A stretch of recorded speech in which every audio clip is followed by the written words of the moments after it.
evening, and welcome to Conversations with Cathy.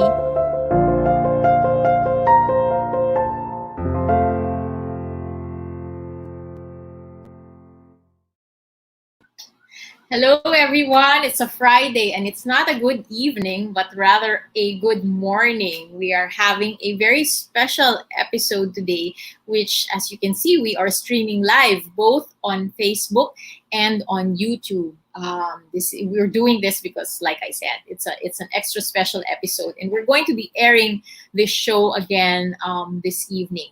Why are we streaming in the morning today? Well, because our very special guest is coming to us live all the way from Los Angeles, California. And I am just really very excited to have her on the show.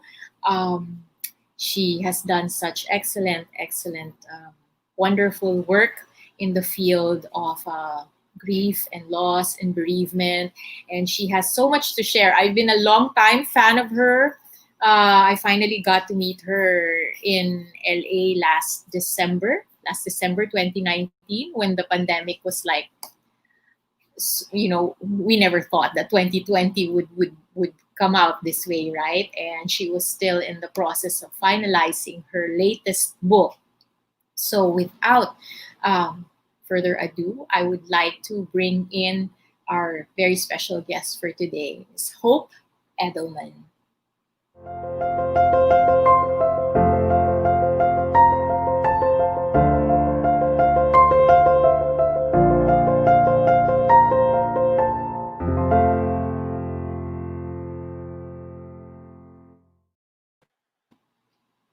Good morning, Hope. Good morning from here, and good evening over there. Yeah, it's about 8 p.m. here. Yep. That's right. You have a global audience today. I see friends from all over, from Canada, from your side, from Southern California.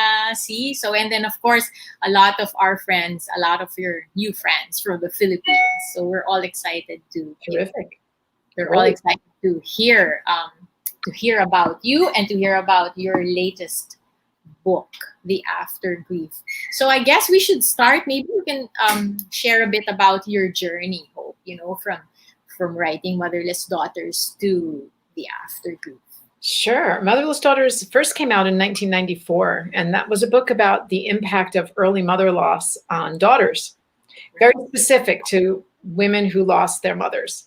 Because that was my experience. My mom died of breast cancer when I was 17, and I couldn't find a book written about it. So it took about 11 years before I realized I should probably write it myself. And I was in a graduate writing program, so it wasn't that much of a stretch, but still. And that book went through several iterations. I wrote Motherless Mothers, also several books in the Motherless Daughters trilogy, letters from Motherless Daughters.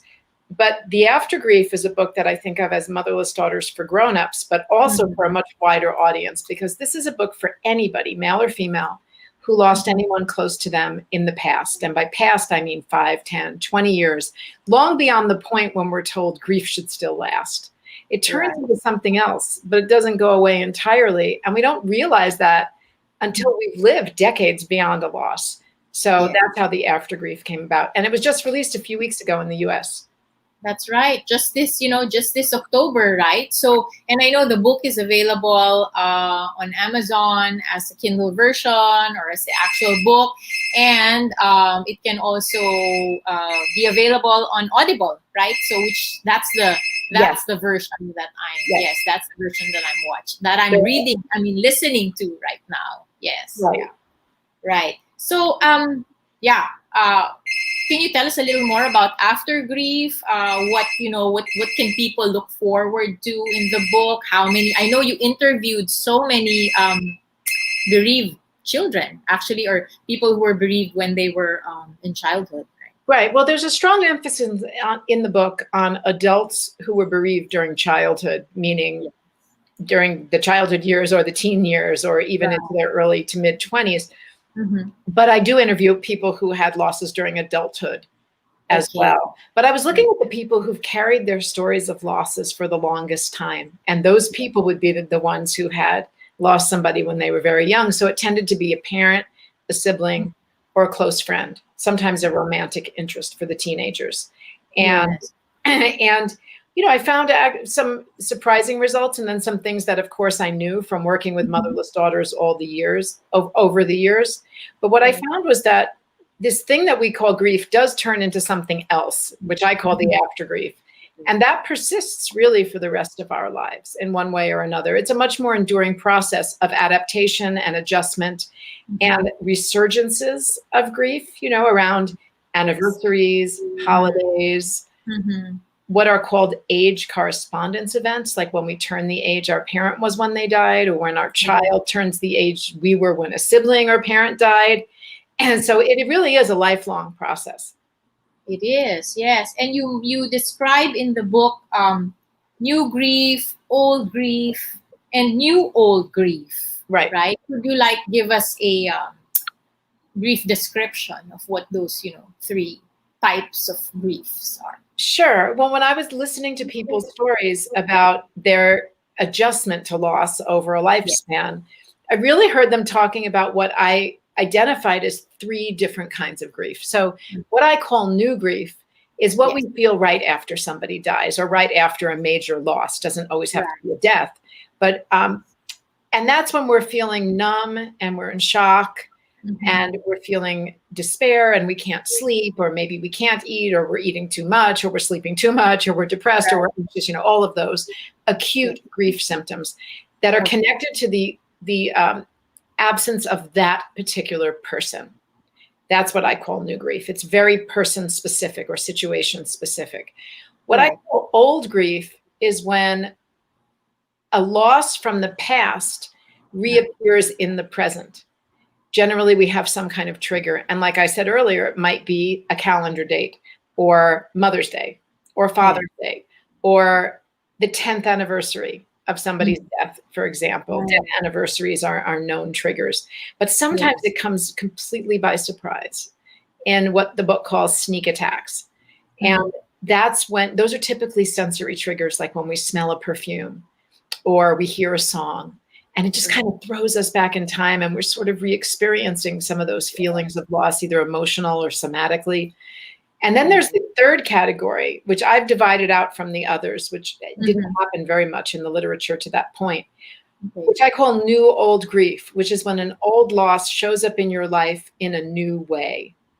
And that's typically a one-time event. It could be a life milestone that you reach, like you have a graduation, or you get married, or you become a parent, your first child is born, or you go through a divorce. These are lifespan events. When you're missing that loved one, you're wishing they were there, you want them to comfort you, you want to know how they went through it, get some advice. Or those age correspondence events when you reach a certain age, or your child reaches a certain age. That's what I call new old grief. And they're all, very common and very legitimate forms of emotional distress. But I don't know that they've ever been separated out quite that way before. Right.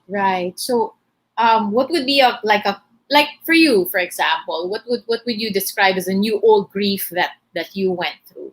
Oh, for me, absolutely. It was reaching the age of 42, which is how old my mother was when she died. And that was a whole year experience for me. But then 43 was even weirder, because I was older than my mother got to be. And, in my mind, she'd always been older and more mature and wiser. And then suddenly she was my peer. And then she was almost like a younger sister, And as more time elapsed and I accumulated more age and more experience and just more time on the planet, now she's so much younger than me. She's younger than most of my colleagues. And that's startling, to realize that I have surpassed her by that much in terms of experience and age. But the new old grief really was, I think, around turning 42 and experiencing that year for me.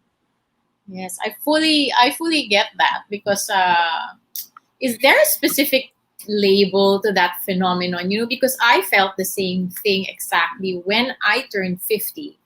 Because my father passed away at 49. So turning 50 was like such a major thing for me. And when I hit 50, it was like a magic bullet. It seemed like everything calmed down.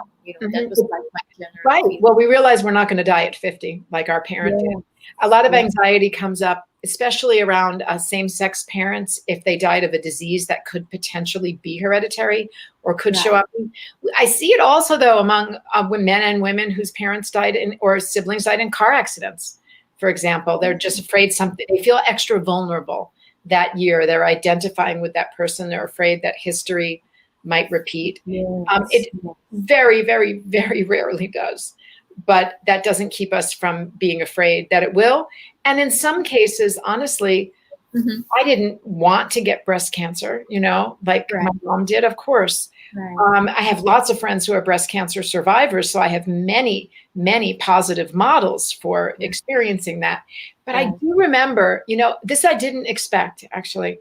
When I went for my mammogram at 41, or maybe it was 42, my mammogram right around there, because I do annual screenings because I'm considered high risk. Right. And the doctor poked her, put her head back into the room after she'd read the screens and said, "You're fine, you can leave now." And I had such an emotional response. I started crying and I thought, what's going on? Because I should be happy that, my screens are clear. And I realized sitting there in the examining room by myself, oh, this was one of the last experiences I could have shared with my mom, and I'm not going to do that. And I'm glad.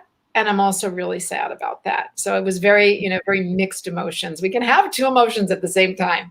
I was relieved and I was also really sad. That's right. Yeah. You mentioned these twin emotions, right? And you describe it in your book as holding competing truths, right? And we have to learn to make them as companions as we go through the journey. Could you expound a bit on that? Yeah, I'd be happy to. Before COVID, I was leading in-person retreats for motherless women, about 24 to 26 women at a time. And we would talk a lot about how two things can be true. Seemingly contradictory statements can often both be equally true. You can feel like, I had a really hard, sad, tragic life, and I'm really grateful for what I have today. My past was difficult, but my present is good and makes me happy, and they don't have to cancel each other out. I often work with women who say, my father, after my mom died, my father did the best he could, so I can't be upset with what I didn't get, as a child or as a daughter. And I say, well, no, it's okay. We can say, yeah, my dad did the best he could, and I understand that, and I feel great compassion for him. And I also needed more as a child, and I didn't get it, and he was the responsible adult, and he was the one who could or should have given it to me. Both of those things can be true, and we can carry them even though they seem contradictory. And we shouldn't. I think it's important also to acknowledge both those truths, right? It's part of the process, and not to deny them. And not to create a binary situation where one has to cancel out the other. I mean, I think I say in the book that the human heart and brain are amazingly complex organs, and they're capable of having two emotions at once without canceling each other out. Yes, that is so true. You mentioned acute grief. A lot of people ask that. How long does this acute grief phase usually last? There's no one size fits all answer. I was reading in my office today. I was doing some filing and looking at some random articles and deciding where to file them. And I was reading an article from 1980 that said that acute grief typically lasts from 6 to 8 weeks. But in some people, it can be longer. And I thought, wow, 6 to 8 weeks. That was selling a bad bill of goods to a lot of people back then. Because I think most of us would say, oh, no, 6 to 8 weeks is barely enough time to get through the shock or the numbness. And oftentimes, and I'm seeing this now among people who have had major losses this particular year, we can't grieve right away. Because maybe our survival needs have to take precedence, or maybe, something really big is happening at work and we can't get time off, or maybe we have dependent children we have to take care of after a spouse dies and figure out how to pay the bills. So we may have to postpone that acute grief for 6 months or 12 months or even longer. And so it's really impossible to say how the acute phase, it depends on when the acute phase begins, right? Exactly. And then, but typically, And it depends on so many factors, Cathy, how somebody died, harder with a suicide or a homicide, right? That can last much longer because there's a lot of shock with that. If you didn't get to say goodbye, if it was a sudden death, that might last longer.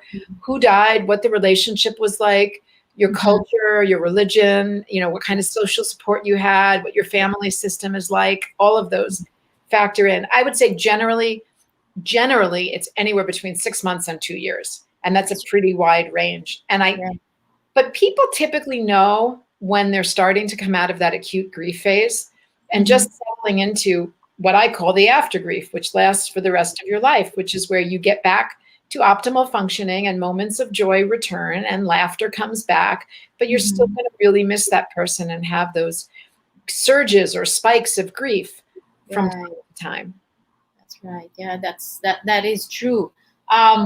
And you mentioned, the times we're living in right now, COVID, where there's a lot of, we get a lot of, deaths here, where you're not able to say goodbye, and it's like complicated because you're not able to be with a person. And in Philippine culture, wakes are very important. It sort of kicks off the grief process. That can last anywhere, usually for 3 to 5 days to a week, where you have family members and friends who come, and it's part of our culture, and we're not able to do that now, and everybody practically gets cremated. Apparently, cremation rates here have risen from 45% to 85% in funeral homes. So whether you're COVID or not, nowadays you get cremated over here. So families are missing out a lot on that. So I would expect that. How do you feel that's affecting the culture at large to have a whole year of loss like this, where you can't have those kinds of social gathering and get that support?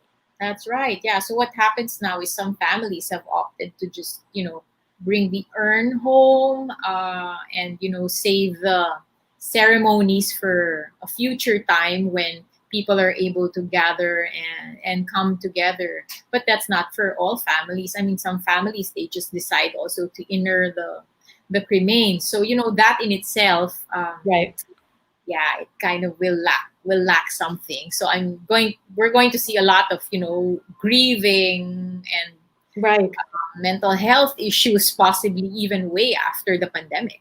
We might be seeing higher incidences of complicated grief, which typically affects about 15% of mourners. I think it remains to be seen. But same thing here. Especially if someone dies suddenly, awake or an open casket is the opportunity to have some sense of saying goodbye, even if we're doing it just to the body and not to the living spirit of the person. And for some people, these are really comforting and familiar rituals. And to not be able to perform them, the rituals that we rely on, especially the gatherings where people come together, and services and eulogies and celebrations of life and memorial services. This links people together, in a shared experience. It also gives us a sense of continuity between the past and the present and the future when we reminisce about times that we shared together. And I think it's really important that we not let them go, that we find ways to postpone them rather than abandon them. They're important. That's true. I agree with you, especially especially for the children. I mean, in the families that have lost loved ones during this period, that's really quite possibly going to result in a complicated grief. I have a question. Like our parents, your mom and my dad died in 1981 when things were like so very different, right? I mean, it's different from what we have now. Well, now we have like support groups, and grief education is, easily available. In your, as you were doing the book and now as you're doing your virtual book tour, I'm sure you've encountered a lot of people our age or even older than us who lost loved ones when they were children. What was the thing that stood out for you, the thing that they had wanted, perhaps most, but we're not able to get or to process? That depended very much on the historical period. And that's something that really struck me when I was writing this book, was the difference between grief theory and mourning behavior before about the late 1990s and after, because that's when there was a big shift in grief theory. Up until the mid to late 1990s, the messages in the culture, and you would even hear from therapists, was that grief happens in stages and it's time limited. And there was this thing called unresolved grief, and there were lots of behaviors that got dumped into that category. And there were quite a lot of people who were left feeling that they had done it wrong, because maybe 20 years later, they still really missed the person who had died from time to time, not all the time, but occasionally. And they felt like, well, maybe I didn't achieve the stage of acceptance properly because I'm still feeling this way. And they also were encouraged to let go of their attachment to the loved one, which is an old message. It goes all the way back to the 19-teens and Sigmund Freud. But we were still hearing that in the 1980s, even into the early 1990s. And I still occasionally hear people today saying, I haven't been able to let go. And I say, what makes you think you have to let go? Because in the 90s, a new theory of grief emerged, which was that, actually having to let go of the people they love may be causing more pain to the mourners than any good. So let's think about this a little differently. And because it looks like from the clients that we're seeing, people are actually looking for ways to stay connected. They're just they have to do it in a new and different way. And so that's sort of that is where grief theory has gone, is let's help people find ways to stay connected to the ones who've died, not let them go. And I think that helps a great deal if you're in an environment or a culture or a social network or a therapeutic setting that is encouraging that kind of behavior instead of breaking your ties to them and letting go. That's true. Yeah. Okay. I have a question from a viewer here. I find the new old grief very relatable. Okay. Oh, good. So my question is the way people cope with new old grief very different from the other types? Should we approach these feelings in a fundamentally different way? That's such a good question. I think that's a very, very individual. I don't like giving prescriptions. I just try to talk with individuals and then have them describe what the experience is like for them, because you're all the experts on your own experience. So for some people, there will be similar coping strategies. I think, what's similar between old grief and new old grief sometimes is that you can anticipate that this might happen. Now, the reality of it is still very, very different. You can't pre-grieve it, as I say. Like, for example, I could imagine what it would be like to be a mother without my mother, but I couldn't actually grieve the loss of my mother as a maternal grandmother for my daughter, or as a mother for me at that time. Right. When I was 17, I sure couldn't. I couldn't do it even when I was pregnant at 32. I could only really experience that at 33 when I gave birth to my daughter, and I was holding her in my arms and my mom wasn't there. But I did know to expect that. I knew it was coming. I had set up a team of people, who might be able to help me at least with the practical parts of early motherhood. And so I had a little bit of a cushion there. And so that was helpful, for example. I also knew that 42 was going to be a really big deal, turning 42. So I planned a big celebration for that year to celebrate reaching it, and so there are some coping strategies that would be similar. For old grief, for example, if you knew that a significant anniversary was coming up, I find it's always good to have a plan, even if you abandon it at the last minute. Having a plan helps you feel like you have some control, and there will be a container for any emotions that might come up.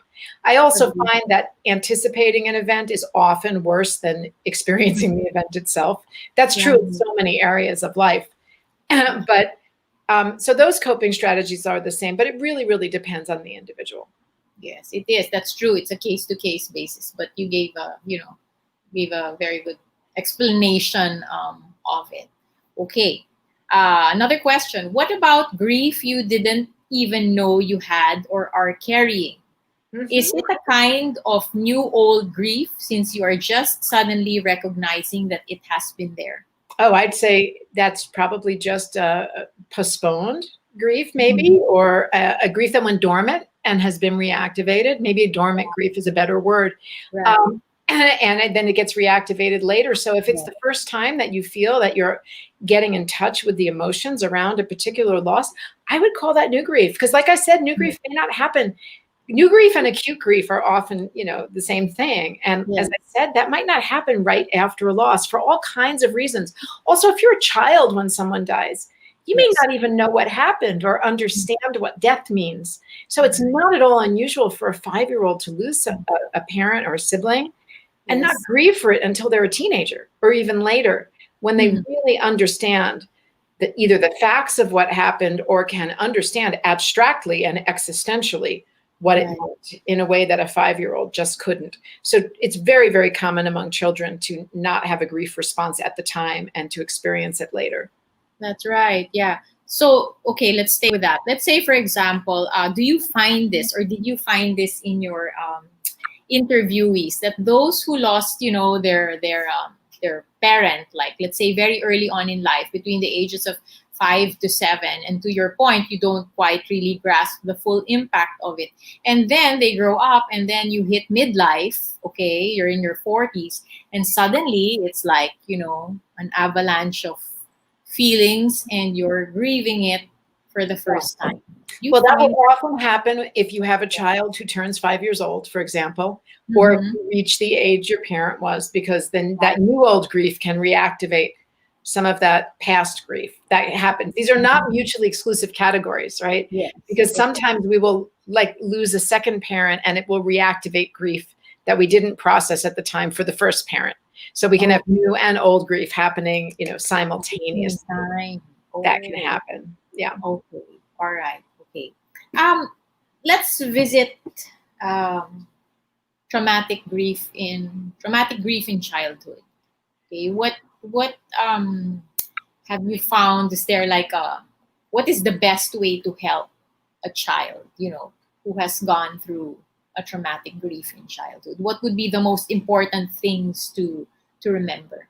Well, we have to help the child make sense of it to the best of their ability, to try to assess, how much does this child understand cognitively? How much are they able to handle emotionally?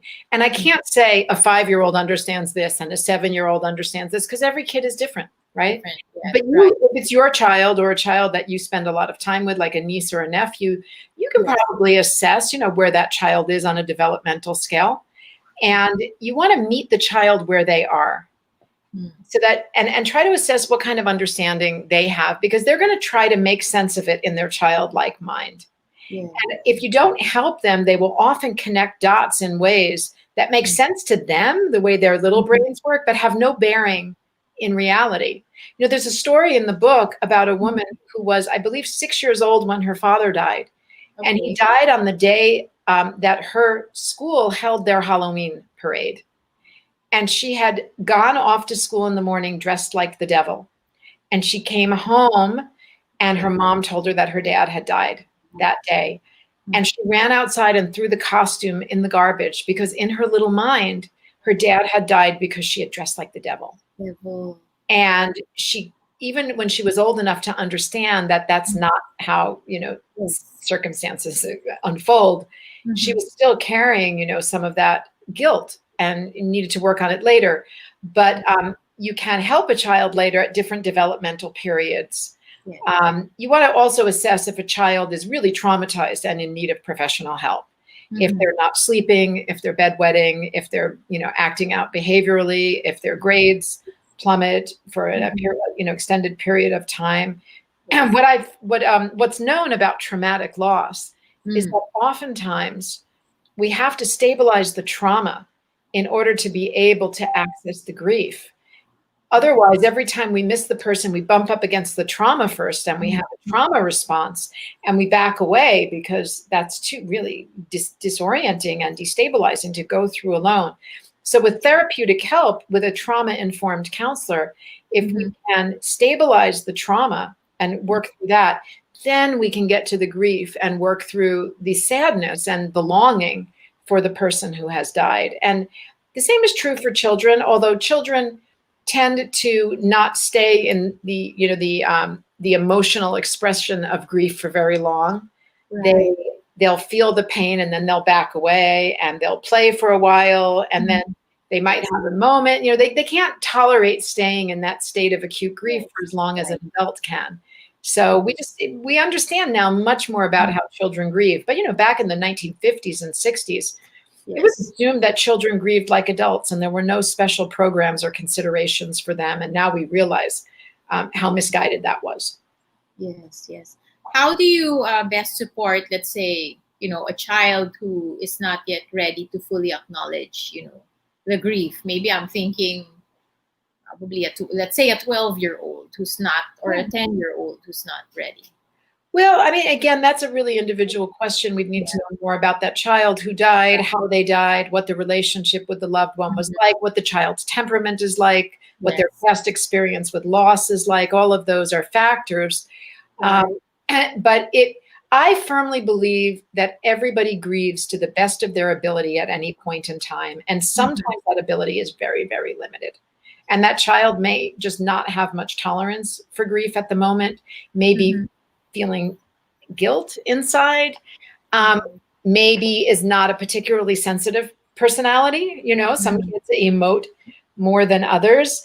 I think we have to try to meet the child where they are and also reserve the possibility that they might be suppressing it at that age and it'll show up later, and then be aware of it and be there for them when that happens. Because often what will happen is a 7 or 8-year-old will lose a parent and they won't have what looks like grief to an adult. They might be grieving in another way.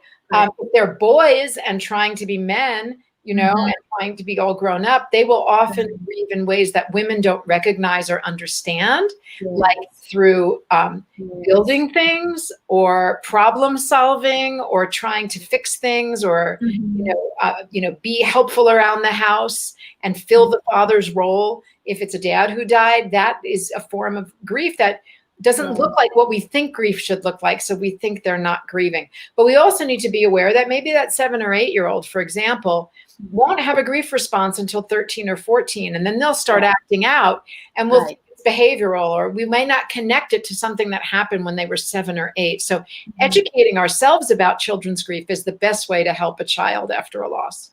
I believe so. Yes, true.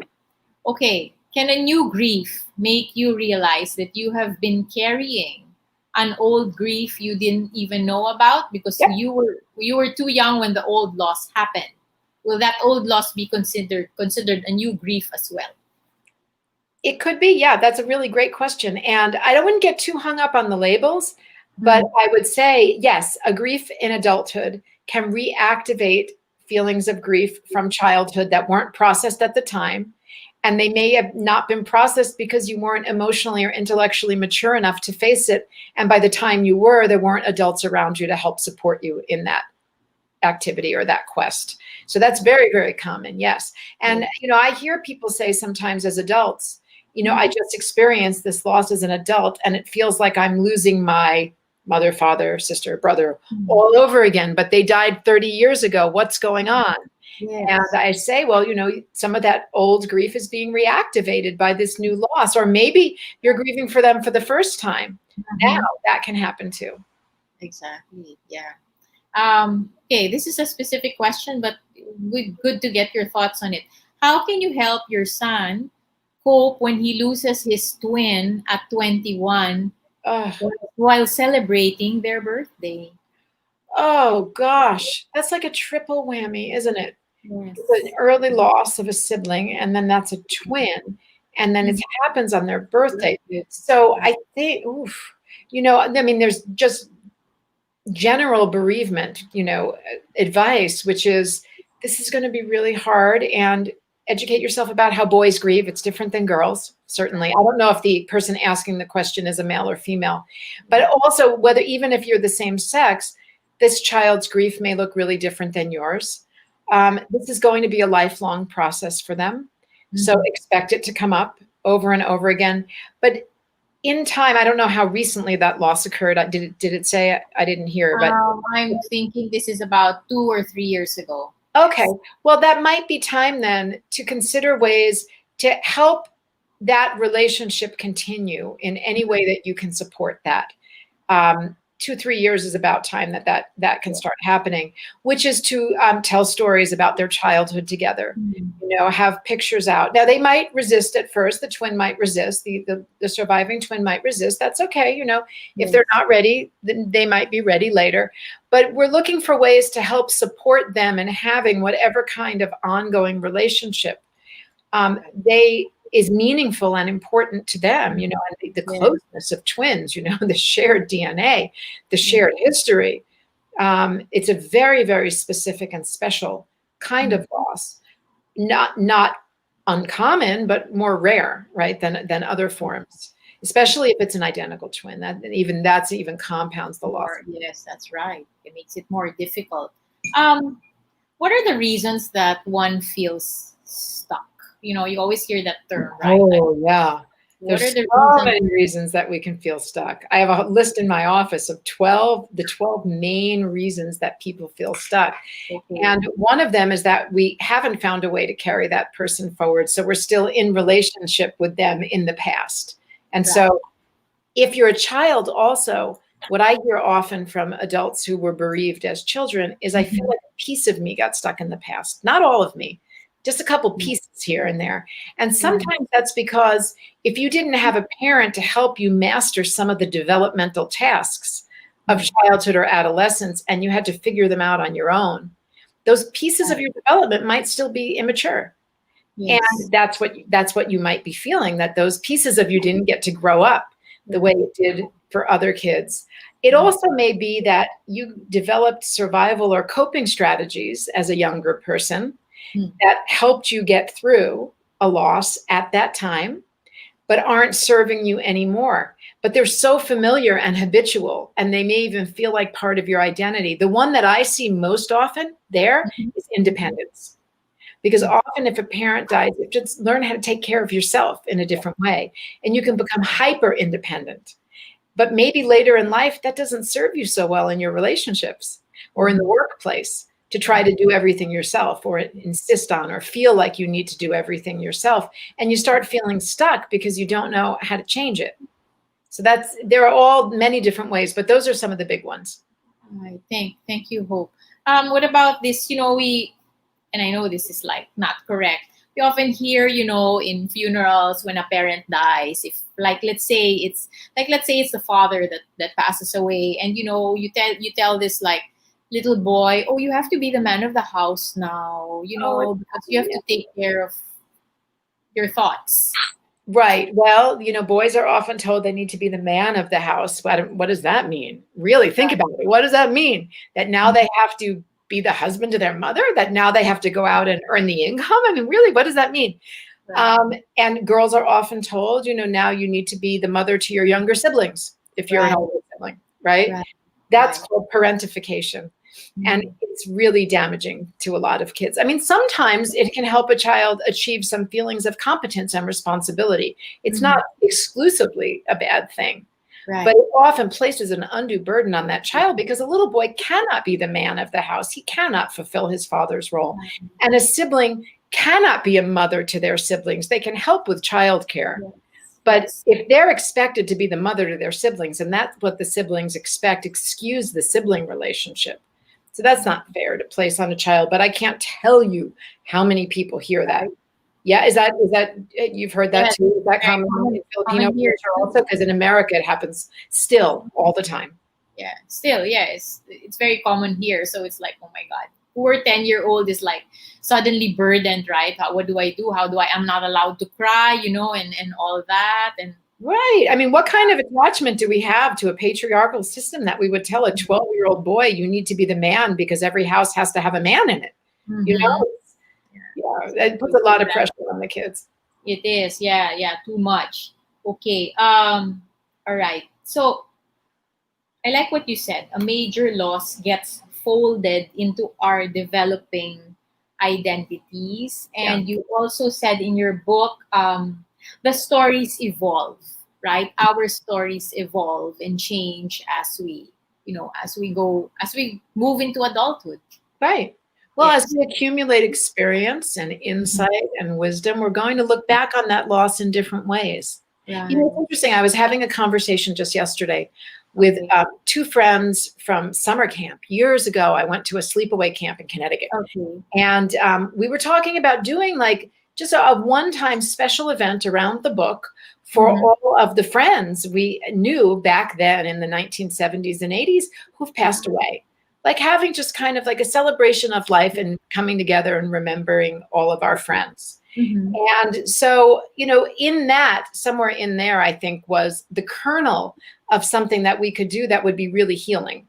And tell me, remind me of the question again, because I just went way out into the, ask me the question again. How the stories evolve, how our stories. Right, how the stories evolve. So I said to them, what would be very interesting for us, because we had an experience in the 1970s where a fellow camper was diagnosed with a terminal illness and died soon after. And I said, an interesting experience for us on the call, but for anyone on this call too, is to ask ourselves, how did I make sense of that then with my younger mind? Right. How did I understand it or make sense of it? And looking back now as an adult, what does it mean to me? What in the larger context of my whole life, and the experience I have now, what do I make of it now? And the answer is very often different. And that's how we're able to chart our own, human development and personal growth by looking at, how our childlike mind or younger mind made sense of a major loss. Because if you're very young, you get plunged into an existential crisis that you just don't have the intellect to deal with. Right? An 8-year-old doesn't even have the capacity for real abstract thinking about the future. And so the idea that someone was here and now they're not, unless there's a very, strong religious framework that child can plug into to understand or have a belief system, that where that person went and why they're not coming back. That's something that we often don't come to an understanding or awareness or belief system until later in adulthood. Until much later. I agree. I believe that. Okay. If you feel stuck, going back to the stuck issue, what are some ways we can help ourselves get unstuck? That's such a good question. Well, this is such a big issue that I have a whole course online called Getting Unstuck. It's for women who've lost their mothers specifically, but I might do another one just for the AfterGrief, because there are tips and tools, but it depends. First, of course, we need to isolate or identify the area in which we feel stuck. And then the tips or the methods for getting unstuck are going to be very specific, to how we feel stuck. But just to give one example, if you feel stuck because you're still locked into the image of having the relationship with the person who died when you were young, right? And so it's an immature relationship kind of in your mind. There are exercises you can do to try to age that person in your mind and allow them to grow up with you. And then imagine in the imaginal world what kind of relationship you might have with them today at your current age and the age that they would be. And sometimes we can learn more about the person who died, and that helps us imagine who they might be as an adult, or we can just do it in our own imagination. But that can help us get a little unstuck if we're still locked into, like, let's say, for example, you were a teenager when a parent died, and maybe you weren't getting along so well. So your inner relationship with that person is still a struggle. And you're still like sort of fighting against them psychically, in a way. Well, you can imagine how your relationship might have matured over time and then bring it up to date today. So if my dad were still alive today, or if my mom were still alive today, here's how I imagine our relationship might be. And you'd be amazed how that helps to unstick some of that stickiness from the past. Wow. Okay. Thank you. That was really, I mean, it's not like you can't just do it in 5 minutes. I mean, it's a whole process, but it can be done. Yes, but very good. Thanks for that, Hope. When my mom died, my sister tends to repeatedly watch this movie, which reminds her of our mom. But whenever I ask her how she feels, she won't say anything. How do you think I can make her open up? Embedded in that question, I think, is a belief or a desire for the sister to open up. And it may be that the sister's temperament or where the sister's at right now with her own grief is just a different place. It sounds like she is grieving through watching that movie over and over. That may be her way of grieving. She may not be or be ready to or want to be self-expressive about it. And then we see this a lot in siblings, because adult siblings or younger siblings can lose the same person and have very different grief responses. But the one who's expressive and wants to talk about it is left feeling alone because the other one doesn't want to grieve that way or maybe can't, for whatever reason, grieve that way. So I think we need to respect each other's processes in a way that, that if the sister's watching the same movie over and over, I would see that as a form of her working through her emotions, especially because she's watching it multiple times. But I would also support the sister who wants to be able to share memories with her sister or express with her, to be able to, find other people she can do that with. So that desire of hers is satisfied even if her sister can't do that for her. That's right. Right. Yeah. One family, one loss, but all different types of grief, right? Yeah. And I always remind, I have two siblings and I'm very close with them, but we have very different personalities. And I always need to remind myself, you know what, my sister or my brother, they're the ones who get to decide how they respond or how they grieve or what they can handle, not me. So I have to let them have that. And I hope that they will respect the same in me. I'm the talker, so they know that sometimes Hope needs to talk. And so we'll listen. We might not be able to talk as much as Hope does, but we'll try to be there to listen, or we'll find her someone else to talk to about mom or dad. Right. Yeah. Very good. Yeah. Okay. Question.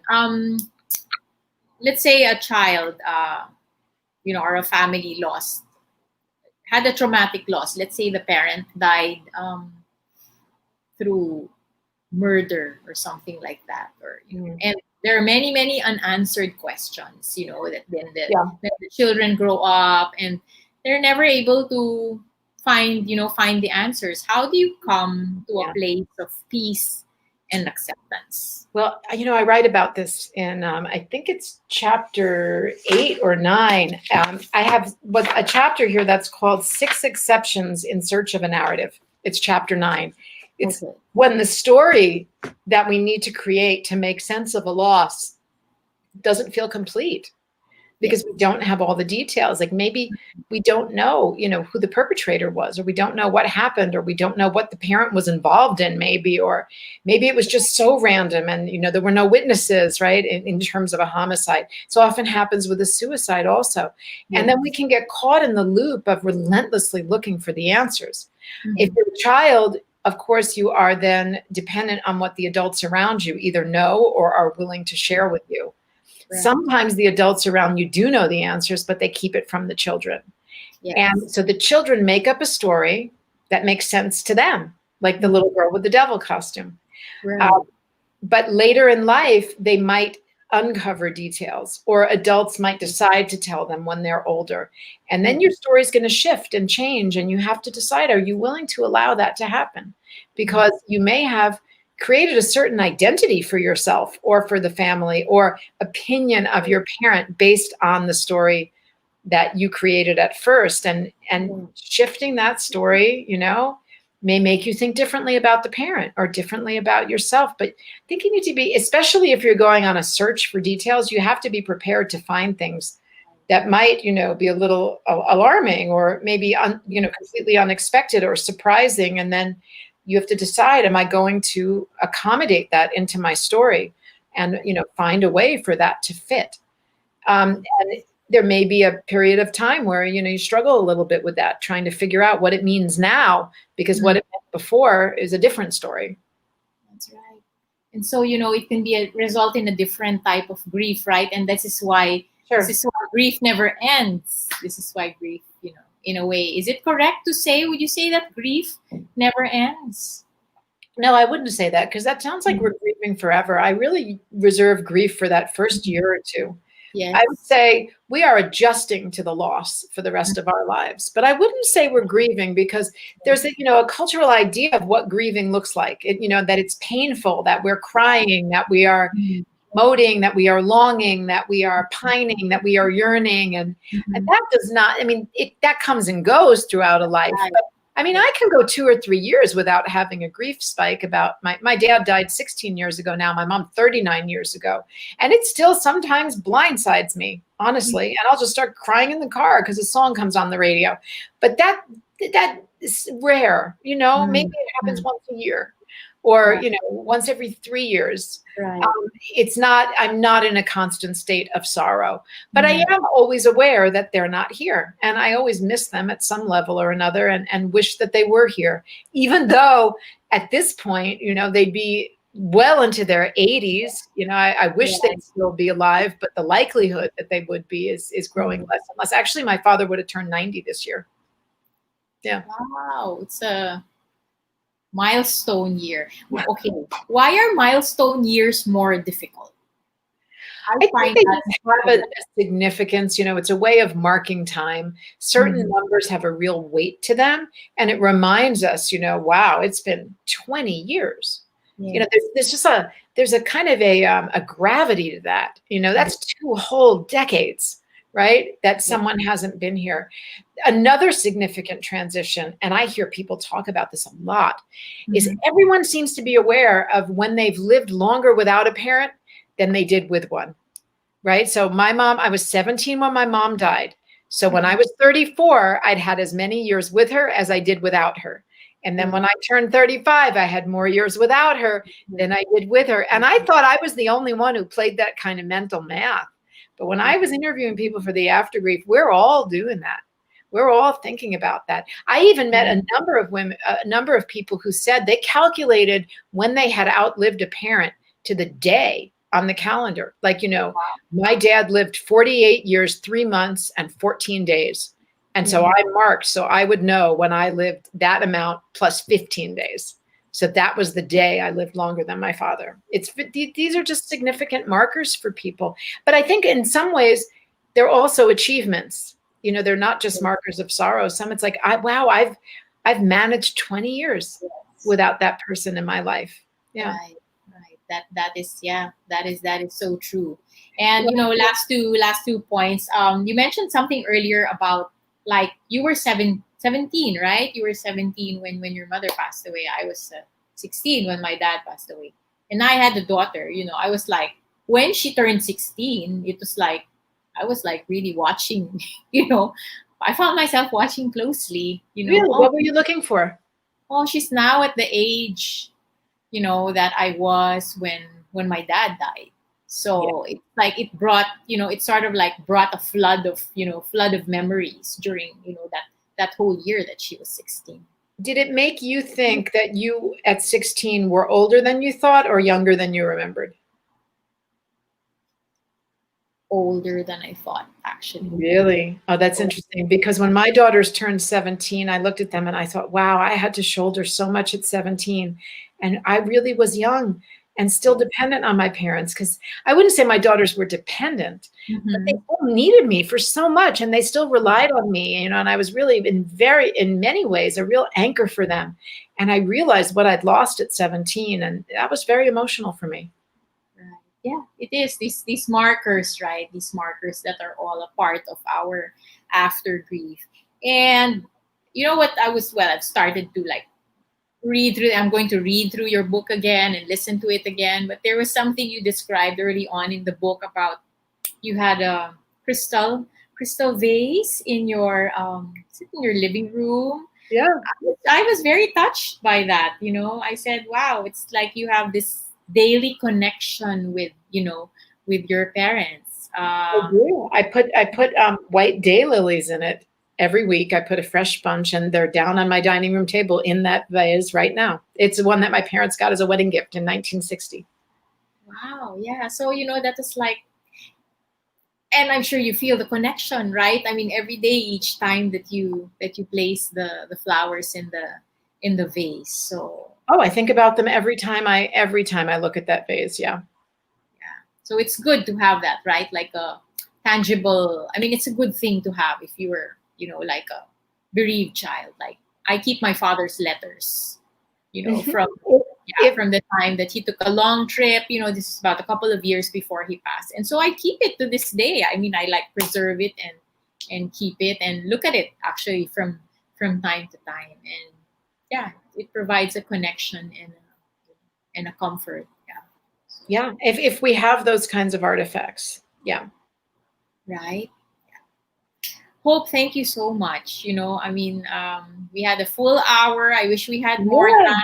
There's more questions, but I'd like to encourage everyone. Books Hope is available on Amazon or Audible if you'd like to listen to it instead of read it. But it's a very very helpful. Well, all your books have been really helpful. So, but this particular one, I really love. And I think this will resonate with everyone who, has lost a loved one in childhood. So, any last words, Hope, before I let you go?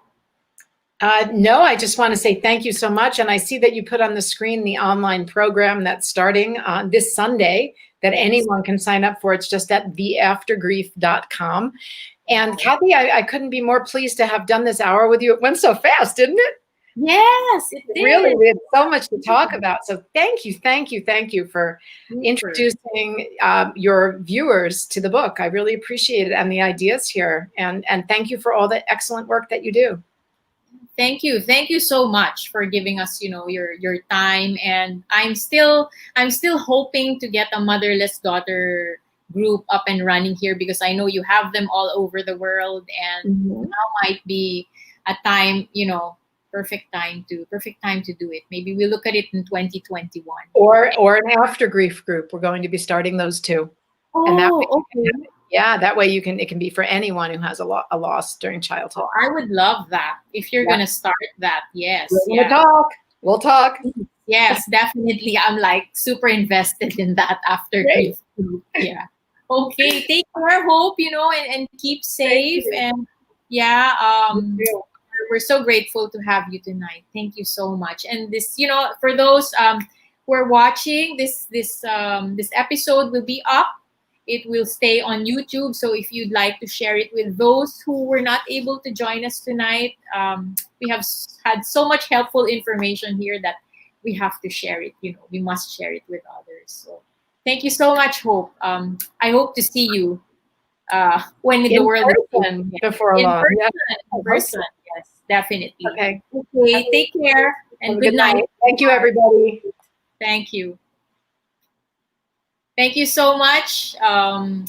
That wraps up our episode of Conversations with Cathy. Thank you for joining us. There's been quite a lot of you today. So if you'd like to rewatch the program, if you didn't catch it from the start, it will be up on our YouTube channel. I learned so much. Actually, I've been doing grief, but I have learned so much from Hope. So I hope you did. I hope that you did too. Thank you so much, and we'll see you again next Friday. Cholo, would you like to come in for a bit and just share few quick insights? Yes, Miss Cat. I think it's a real eye opener for everyone, even for our age group. That especially now, I think that we should be kinder to everyone around us, our family, our friends, and even kinder to ourselves. Like Hope was saying, there's no like exact timeline for everyone. So Yeah. especially with a pandemic like right now going on right now, Right. let's take our time. Let's be there for each other, and maybe we take it one day at a time together. One day at a time. Okay, stay safe, everybody. Thank you, Cholo. I'll see you again next. We'll be Thank you, back Miss to our Cat. we'll be back to our regular Friday night schedule. And for our first guest in November, we are going to have next Friday night Dr. Cornelio Banaag, our country's foremost child and adult Wow. and child psychiatrist, but specifically. So parang it's a continuation of our conversation this evening. So please don't miss that show. We'll be back to our regular schedule next Friday evening. Okay, so take care. God bless. Have a happy weekend. We'll see you again. Thank you for joining us. Bye. Bye, guys. Thank you for joining this evening's conversation. See you next